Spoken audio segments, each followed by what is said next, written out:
Good day to you one and all. It is I, Justin Hawkins, and this is Justin Hawkins Rides Again. How comes he's got his hair all slicked back and he's wearing that snazzy suit? Well, today I'm talking about Nick Cave. Now, recently I've been jogging in preparation for our forthcoming arena tour. I want to be able to fit into the costumes, you know what I mean by that? I've been listening to Nick Cave and the Bad Seeds, in particular that From Her to Eternity. From Her to Eternity. I love that song and I love that album. I'm a big fan of a lot of his work. But he's come out in opposition to music that's been written by AI, artificial intelligence.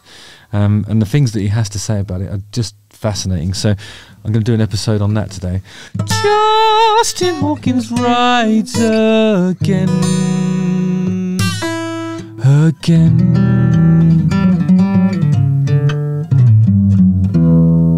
I've got a woman. She rules my house with an iron fist. Yeah. Okay, so Nick Cave says Apocalypse is on its way after getting an AI track written apparently in the style of Nick Cave. He called the AI-generated song a grotesque mockery of what it is to be human. This occurred after a fan named Mark, hi Mark if you're watching, sent the singer-songwriter a track written by the software ChatGPT. I've never heard of this before. I'm aware that I've seen some sort of visual art that's been created by artificial intelligence, I think I saw one that was somebody typed in Justin Hawkins as a helicopter pilot. We'll include that here. It's probably not. It's not. It's.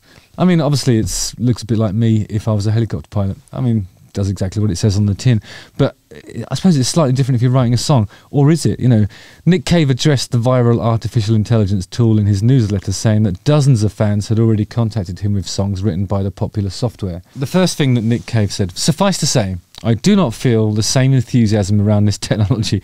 I understand that ChatGPT is in its infancy, but perhaps that is the emerging horror of AI, that it will forever be in its infancy, as it will always have further to go, and the direction is always forward, always faster. I was also watching Coraline today, you know, that Neil Gaiman adaptation. It's a great movie. I've seen it a million times with my daughter. But there's a bit in there when, and it always makes me think about the current times, when her father is trying to write something for the gardening catalogue that they're preparing, and she accidentally switches off the electricity to the whole house, and the word processing computer just goes down.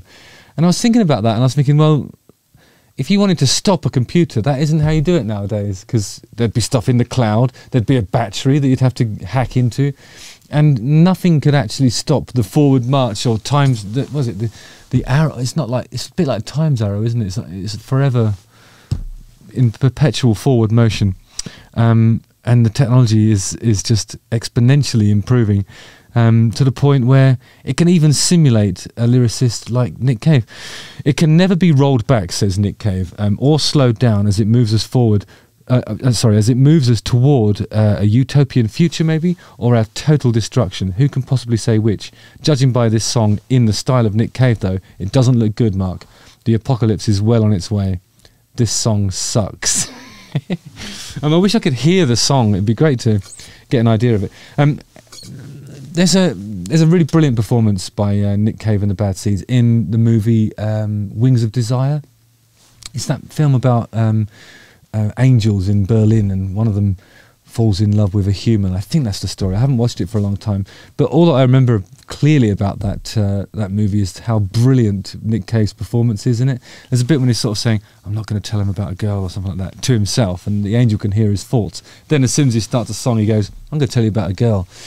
And so immediately sort of illustrates the, I don't know, I suppose it shows you the duality, even within, just like in that one moment. It's kind of like what he intends to do is never what he actually does. And what is it that makes you do stuff like that? Is it like a muscle memory, or just nerves, or a form of, I don't know, Tourette's? I don't know. Anyway, writing a song is not mimicry or replication or pastiche. It is the opposite. It is an act of self-murder that destroys all one has strived to produce in the past. It's those dangerous, heart-stopping departures that catapult the artist beyond the limits of what he or she recognises as their known self. Wow, I love the way Nick Cave articulates these things. And the reason why he's saying this about self-murder is that that's probably not something that's instinctively in AI. I mean, AI is designed to sort of take over the humans, isn't it, and perpetuate itself. Is that what it is? Oh my God, is that what he's saying? This is part of the authentic creative struggle that precedes the invention of a unique lyric of actual value. It is the breathless confrontation with one's vulnerability, one's perilousness, one's smallness, pitted against a sense of sudden shocking discovery. It is the redemptive artistic act that stirs the heart of the listener, where the listener recognises in the inner workings of the song their own blood, their own struggle, their own suffering. So I suppose what he's suggesting there is that if something is created by artificial intelligence, how can it possibly move you if it hasn't come from the human experience itself? He says it may sound like I'm taking all of this a little too personally, but I'm a songwriter who is engaged at this very moment in the process of songwriting. It's a blood and guts business here at my desk that requires something of me to initiate the new and fresh idea. It requires my humanness. He's very, very keen to emphasise, I think, the blood and the guts of it. You know, he's talking about the human condition as opposed to the computer condition. When I was studying music technology in 1995, we used to laugh about computers and how useless they were, how frustrating they were. I remember when we worked with Roy Thomas Baker, he used to call Pro Tools slow toys because it was so infinitely frustrating as opposed to, you know, the analog process. And it's all changed now. I don't know if you'd be able to walk into a studio without Pro Tools or some other kind of what do they call it again? Digital Audio Works. What's it called again? DAW. I'm not sure what that stands for, actually. Use the comment section to educate me, please. Anyway, so here's... it says, with all the love and respect in the world, this song is bullshit. A grotesque mockery of what it is to be human. And, well, I don't much like it, says Nick Cave. So here's what the AI-generated song looked like. I'm going to compare this to the lyrics of From Her to Eternity. From her to eternity. I'm gonna read two verses to you, and I wonder if you can try and guess which one is the AI generated one. Oh, I hear her walking barefoot across the floorboards. All through this lonesome night I hear her crying too. Hot tears come splashing down, leaking through the cracks, down upon my face. I catch him in my mouth, catch him in my mouth, catch him in my mouth. I catch him in my mouth. Walk and cry, walk and cry, walk and cry. I'll walk and cry. Verses, in the depths of the night I hear a call, a voice that echoes through the hall. It's a siren song that pulls me in, takes me to a place where I can't begin. And the chorus then goes, I am the sinner, I am the saint, I am the darkness, I am the light, I am the hunter, I am the prey, I am the devil, I am the saviour. Whereas the chorus on the other one goes, from her to... I've given it away now, haven't I? Okay, so verse 2 of the AI one. I walk the streets with my head held high. I've got demons, but I'll make them fly. I'll dance with the devil. I'll play his game. I'll be the one to call his name. It's all a bit Satanist, isn't it? I read her diary. This is From Her to Eternity. This is fucking amazing. I read her diary on her sheets, scrutinising every little bit of dirt, tore out the page and stuffed it inside my shirt. I fled out of the window and shinning it down the vine, out of her nightmare and back into mine. Mine, oh mine. From her to eternity. I think what we've probably established here is that the genius of Nick Cave cannot be simulated, or it's impossible to even pastiche him. I just think he's one of the great lyricists of, well, maybe the greatest, one of the greatest of all time, isn't he? He's got to be up there. I always think that, like, when you listen to like Nick Cave in full flow, he very seldom sings right on key. He's often flat. Sometimes he's sharp. He doesn't always seem to have control of his voice. But my God, the intensity, it's just so moving. It's a huge part of why those lyrics land with the resonance that they do. My advice to all of you is familiarise yourself with Henry's Dream, From Her to Eternity, and whatever else you can get your hands on. Watch the movie Wings of Desire, and beware beware AI. It's coming for us all, guys. Confusers are not useless anymore. They are actually... I mean, to be honest, though, I mean, if you look at that lyric, there's nothing in there that you describe as a half rhyme, is there? I walk the streets with my head held high. I've got demons, but I'll make them fly. I'll dance with the devil. I'll play his game to be the one to call his name.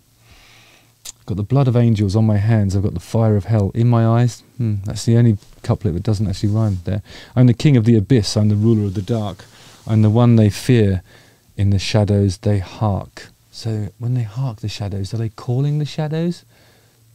And he's the one that's hiding in there. So really, they're calling him, aren't they? I always used to think, mustn't be afraid of the darkness, only what's in it. Or who's in it. Hear what I'm saying? Powerful stuff. So come with me to the edge of the night, where darkness and the light collide. They've stopped bothering to try and rhyme the first couplets of each thing.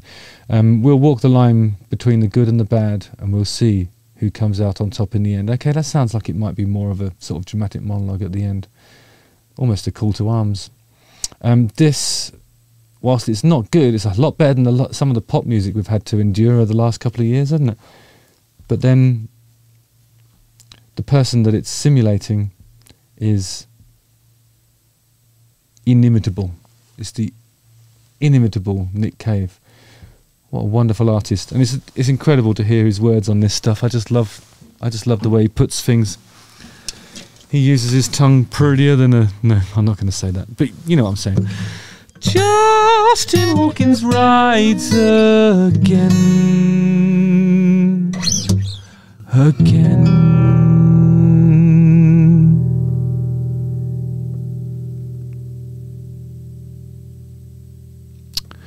The apocalypse is coming. Don't forget to like, subscribe, hit the bell for notifications, watch one of these 2 videos, and regard your computers with optimum suspicion. They're coming for you. One way or another, they'll take us all. Alright, nice one. See you later, guys. Cheers.